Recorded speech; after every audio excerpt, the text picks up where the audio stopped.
From the News Channel 5 Network, this is OpenLine.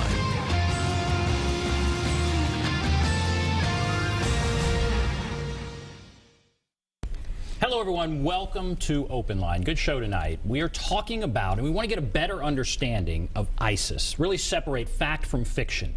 Their acts of violence are terrifying and seemingly incomprehensible. And ISIS is now dominating the news and even our presidential election. And so we want to talk to someone who knows about this topic, and we are very happy to have with us Richard McGregor, Vanderbilt Associate Professor of Religion and Islamic Studies. Dr. McGregor, thank you for being here. Pleasure. Thank you for coming on. All right, I've debated how to start, but how big a threat do you think ISIS is? Kind of put it in perspective. We've seen it grow. Give us a sense of how big a threat ISIS is, in your opinion. Yeah, sure. A couple of points. The first is, sure, to keep the numbers in perspective. I don't think anyone would say that the ISIS recruits, the ISIS army, so-called of the Islamic State, is a significant world power in numbers and weapons. That said, ISIS is a regional threat. ISIS, the so-called Islamic State, is indeed a destabilizing presence in the Middle East. All of these important countries that the U.S. has longstanding relationships with, Iraq, with Israel, with Lebanon, and others in the region, are at risk, really perhaps not being militarily overrun, but being destabilized. I think that that is a real risk. The second point is to say that the territorial impact, right, the immediate physical impact of ISIS violence is real. So sometimes it can be on a rather small scale, but when we talk about summary executions, when we talk about the destruction of Islamic shrines, when we talk about the destruction of Christian churches, when we talk about the attacks on the Yazidi minority community, these are real attacks. These are not attacks dealing with huge populations, but these are real populations, and these are populations that matter and represent the diversity of the Middle East, and they are at risk. And in this day and time, when we can communicate in ways that we can now communicate, where social media and that kind of thing, the impact, their ability to transport their message is greater. And so I think that then, and recruit is what scares people. They are able to recruit well beyond the area that they have actually captured. And how concerning should that be? I think that this is a new era, as you're pointing out, clearly, Ben. Globalization, the internet, as a primary recruiting tool is a new phenomenon.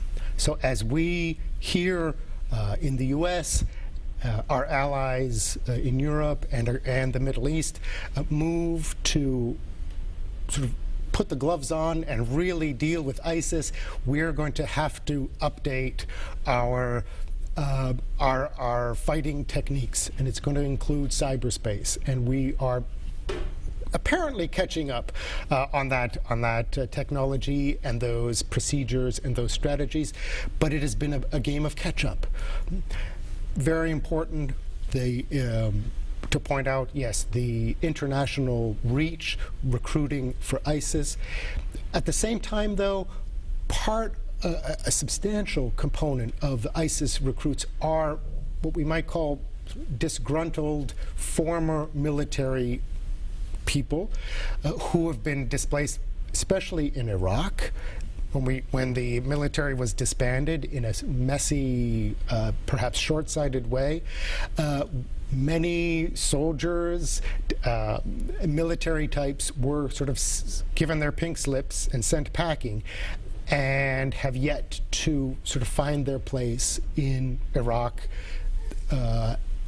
in Iraqi society. And you're talking about, yeah, the army that was disbanded when we went into Iraq, and there was basically army leaders and that kind of thing that had no job at that point, and that is something that kind of led to what we now call ISIS. Where do you look back in the history of Islam, how unusual, there certainly are conflicts within the Islamic faith, how unusual is something like ISIS?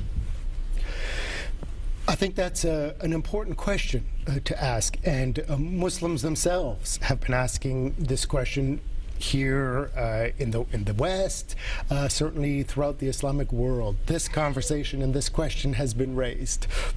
How representative of Islam is this violent ISIS movement?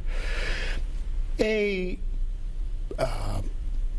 prominent read, a prominent answer, a prominent perspective in response to the appeal and the claims, the Islamic credentials that ISIS claims for itself. A prominent critique has been to identify ISIS as let's call it a throwback to a very early movement in Islamic history that happens to be called the Kharijites, who were draconian, violent, intolerant. They had a very simple ethics and theology. It was sort of, you're with us or against us, things are black and white. And the Kharijites had an impact early on, and they had a violent impact in early Islamic history. They were opposed by the majority and basically snuffed out of history.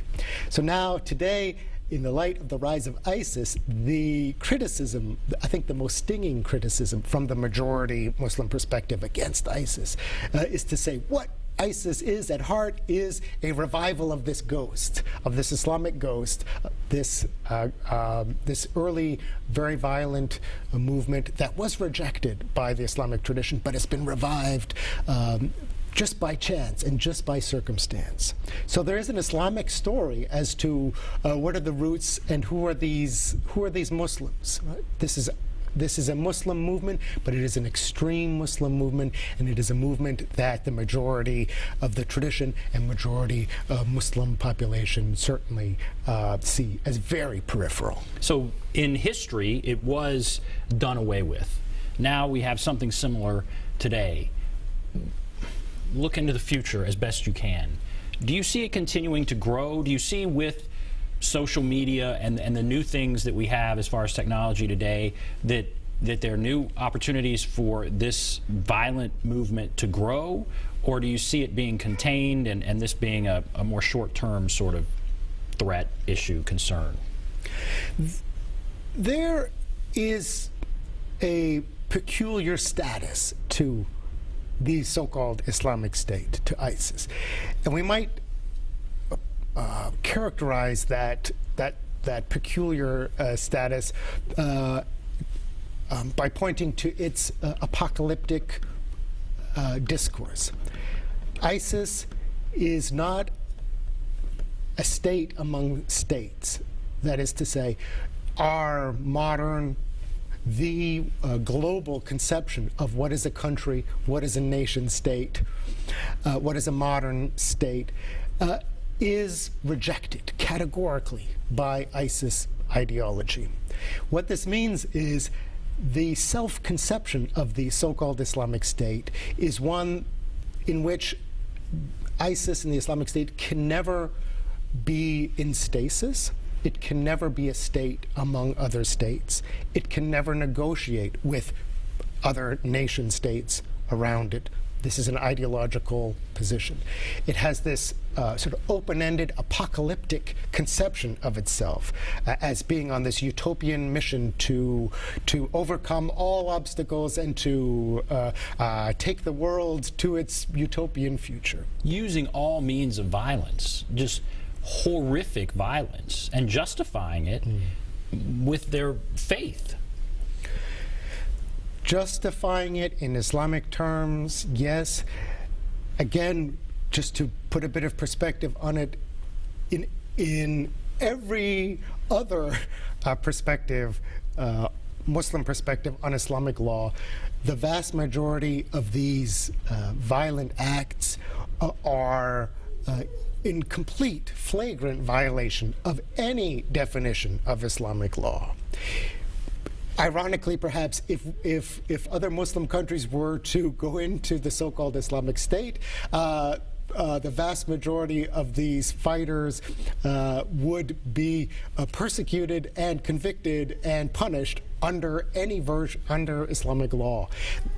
For what they're doing. For what they're doing in the so-called name of Islam. It's a bit of an irony. All right, we're going to take a break, and we'll get to some phone calls. We have several people on the line, so hold on. We'll get to your calls, and we'll get into Islam and how this has managed to manifest itself under Islam. But we'll take a break. Be back right after this.